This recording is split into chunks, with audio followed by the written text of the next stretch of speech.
ഈ മൂന്നാം പ്രതി ഒന്നാം പ്രതിയെ എൻ്റെ മകളുടെ മരണവിവരം വിളിച്ചറിയിക്കണമെന്നുണ്ടെങ്കിൽ ഇവർ പ്ലാൻ ചെയ്ത് കൊല നടത്തിയതാണ്. അല്ലെങ്കിൽ പിന്നെ എന്തിനാണ് ഈ മൂന്നാം പ്രതി ഒന്നാം പ്രതിയെ വിളിച്ച് മരണവിവരം പറയേണ്ട ആവശ്യം? ഇവർ തമ്മിൽ സഹോദരി സഹോദരന്മാരൊന്നും അല്ലല്ലോ, അല്ലെങ്കിൽ ചേട്ടത്തിയുടെയോ അനിയത്തിയുടെയോ ഭർത്താവുമല്ലല്ലോ. അത് എന്തുവാണെന്നെല്ലാം കണ്ടുപിടിക്കേണ്ടത് പോലീസാണ്. പക്ഷേ പോലീസിന് അതിനൊന്നും കഴിയുന്നില്ല. പിന്നെ അവൻ ഫേസ്ബുക്കിൽ എന്തെങ്കിലുമൊക്കെ പോസ്റ്റിട്ട് മെഴുകട്ടെ. അത് കഴിഞ്ഞ് വിചാരണ സമയത്ത് കോടതിയിൽ ചെന്നപ്പോൾ പബ്ലിക് പ്രോസിക്യൂട്ടർമാർ കോടതിയിൽ പറയേണ്ടതിന് പകരം എന്നോട് പറയുന്നു തെളിവുകളില്ലെന്ന്. ലോകം മുഴുവൻ കണ്ട വാർത്തയാണ്.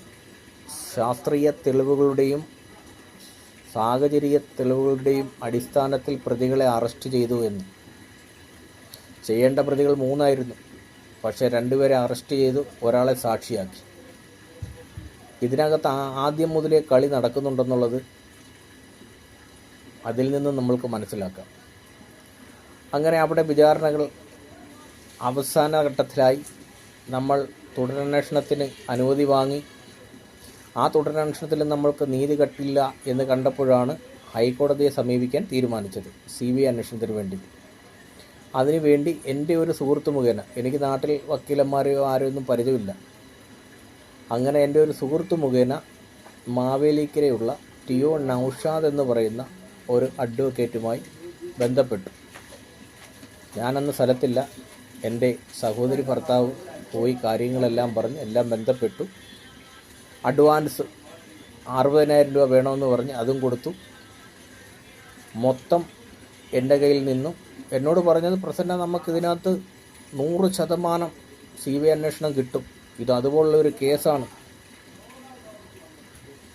പ്രതികൾ ആരാണ് അത് തന്നെ ചിന്തിച്ചു നോക്കൂ, അങ്ങനെ നമ്മൾക്ക് CBI അന്വേഷണം തന്നെ കിട്ടും, ഞാൻ വാങ്ങിച്ചു തരും എന്നും പറഞ്ഞ് എൻ്റെ കയ്യിൽ നിന്നും 1,49,500 രൂപ വാങ്ങി.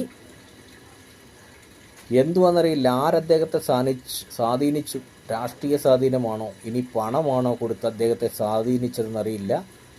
വീണ്ടും പോലീസ് അന്വേഷണത്തിൽ തന്നെ ഉത്തരവ് വാങ്ങി. അപ്പോൾ 2ാമതും 3ാമതും പോലീസ് അന്വേഷണം. കോടതിയുടെ ഉത്തരവല്ലേ, അംഗീകരിക്കാൻ പറ്റില്ലല്ലോ. നമ്മുടെ വക്കീലന്മാർ വാദിച്ചെങ്കിലല്ലേ നമുക്ക് അനുകൂലമുള്ള വിധി വരൂ. അപ്പം തുടരും.